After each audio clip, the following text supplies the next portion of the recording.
Опа, а это очередной видик Варкрафта по этому серваку фейк WoW контента. Думаю, что я достаточно провел времени в этом великолепном мире выдумки и рисовки, и поэтому могу поделиться своим скромным гайдом-мнением, чем же на самом деле можно себя развлечь, проебав кучу времени на разные виды активности, апнув 70 уровень.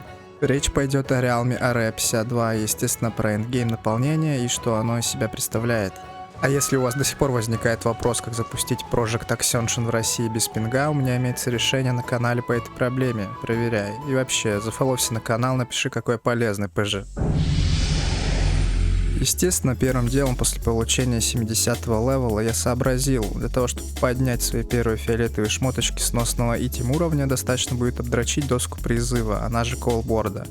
А учитывая, что я левелил своего чара в основном на батлграундах и мама-шторме, у меня уже имелись кое-какие подходящие обноски фиолетово-синего цвета. Я собирал дейлики в PvE разделе, гоняя по Outland'у, набиваясь первыми сундуками шматя, и выбирал подходящий в гир. В сундуке за каждый выполненный дейли квест находится по 3 рандомные шмотки с PvE экипировкой плюс рецепты пиздатых штук для крафтовых профессий.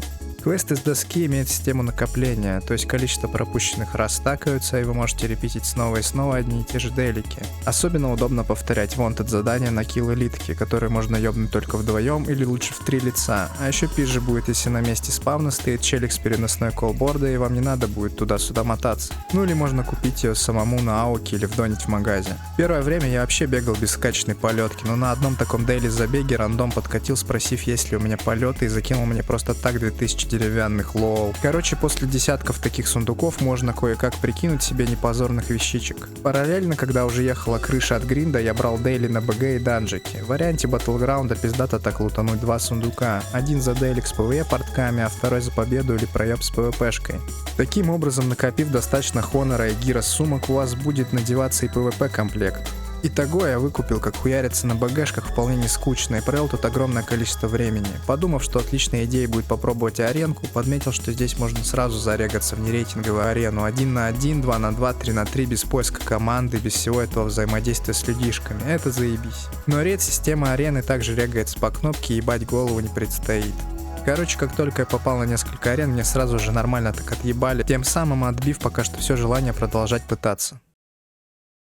Вдоволь наебавшийся со всеми этими коробками и плеер versus плеер, решением было начать познавать мифическо-плюсовое. Чтобы поднять свой первый золотой ключик, необходимо попасть в мифик 0 через рек поиска подземелий. Пускай туда с определенного PvP павера, да, на шмотках имеется эта специальная характеристика. Поэтому в PvP шмоте вы скорее зарегаете себе защику. Пройдя данжик, с ласта нужно лутануть рандомный ключ и сундук с ключом в случае проеба первого, хотя это еще надо постараться, учитывая легкость бытия. Собрав пати для прохождения ключа первого уровня, в пачку мне попались ёбари с вагоном дамага, поэтому ощутить какую-то сложность мификсов не особо удалось. Увидев, как проапался мой ключик, я решил пооткрывать сундуки с лутом и чекнуть в целом систему плюсов и найти вендора. НПЦ находится в шатрахе, и с его помощью есть возможность купить базовую мифик одежду за монеты, а также проапать ими же, распылить шмотку на монеты или задаунгрейдить свой кейс за определенную плату голдой. Также в шатрахе имеется вендор с PvE шмотом с баджи, которые дропаются во всех сложностях данжей, включая раны мифика. В next раз посещения Киев, находясь в гильдии, меня позвали в свободный слот вагоном проапать мне гир, достаточно высокий для меня 19-й ключ. Здесь уже вполне интересные аффиксы и бафы, плюс сложность ощутима. В целом, после прохождения я понял, что мой билд полная хуетень, посмотрев на метрики Депеса и сравнив их с остальными в пати. Ну и факт того, что этот билд реально больше подходит для PvP, я решил дропнуть старую ганслингер сборку и попробовать полезного и интересного хила, и заменить этого Dark Ranger с хуёвейшим дамагом в PvE контенте. Подвернулась и возможность попасть в пару рейдов с гильдраном снова в качестве вагона. Было достаточно интересно чекнуть, что кого тут по этой теме. Имеется несколько режимов сложностей рейдовых подземелий: Нормал, Героик, Эпохальный и Ascended. Понюхать пока что удалось только Нормал, а именно крепость Буль с Кельтасом. Пиздатая фишка сервера является флекс-система количества игроков от 6 до 40 человек. Короче, рейд динамически скалируется, как на ритейле. После убийства энкаунтеров выпадает сундук, который, открыв, получаете эквип по вашему выбранному основному атрибуту в билде. Токены с боссов дропаются, естественно, универсальные, обменять на нужный кусок можно в шатрате. В целом, пролежав на ласте мертвым грузом, мне охуенно понравилось. Кильнув еще и первого босса в змеином святилище, погнал на радостях вскрывать все сундуки, из которых ничего круче моего гира и полезного не досталось. Рейдинг для меня пока что так и закончился. Open World PvP – обожательная часть многих варкрафтеров. Как же это охуенно приятно найти бедолагу в зеленом гире и ваншотнуть его своим вылизанным математически просчитанным билдом. Лично я, без понятия. Данный сервер имеет в открытом мире на выбор 3 режима. PvE, ну тут нехуй объяснять, обычный вармод с бонусом на получаемый опыт во время прокачки и убийства других, а также эксклюзив система под названием High Risk, реализующая возможность напасть и отпиздить даже членов собственной фракции в открытом мире. С помощью переключателя, находясь в столице, можно стать мистером Хуистером и не принадлежать ни одной фракции вплоть до запрета посещения городов, кроме нейтральной территории по типу пиратской бухты. Это произойдет, если вы ёбнете слишком много своих. Я не проверял, но как-то можно вернуть доступ и фракцию и после отрубить всю эту тему. Самый сок в хай-риске заключается в смерти. С вас выпадает лут сумки или надеты, если вы его не застраховали за голду у алтаря. При активации режима на World карте раскрашиваются зоны с описанием уровня лута. Также в локациях появляются разные точки гринда, для профессий в том числе. Их нужно активировать свитком, иначе нихуя падать не будет. Свиток можно купить за Honor у этого NPC или на ауке. Я взял по дешевке. На точках дропа экипировки падает броня не выше этим левела, который указан на бафе. Это экипировка под маркировкой Blood Forge. Она не является Soul Banded, поэтому ее можно купить или загнать на аукшене.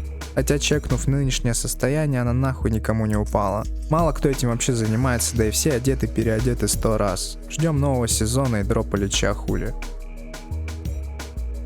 На одном персонаже можно иметь кучу специализаций, если вам это, конечно, удобно. Второй спек приобрести возможно за 1000 золота у Насдорму, или же за Honor у PvP интенданта в количестве 70к. Остальные слоты придется уже докупать за донат или же на аукционе в пределах 2-3 голды. Не уверен, что я дойду до сбора своего собственного билда с нуля, но кто его знает. Пока что выбираю, присматриваясь из списка уже собранных ебануто умными игроками. А для них, в отличие от заготовленных разрабами, нужно самому находить и крафтить все нужные для сборки чарки. Вообще, кстати, достаточно залипательно крутить всякие эти мистик-чанты, выбивая их с мобов, или искать на аукшене.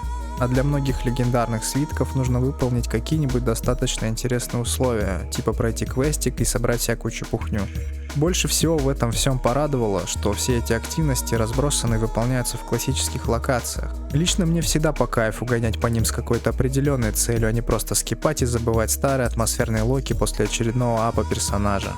Собрав все, что нужно для обоих спеков, потихо и начал разбираться, что к чему, и тестить, каким образом работают билды, которые я выбрал.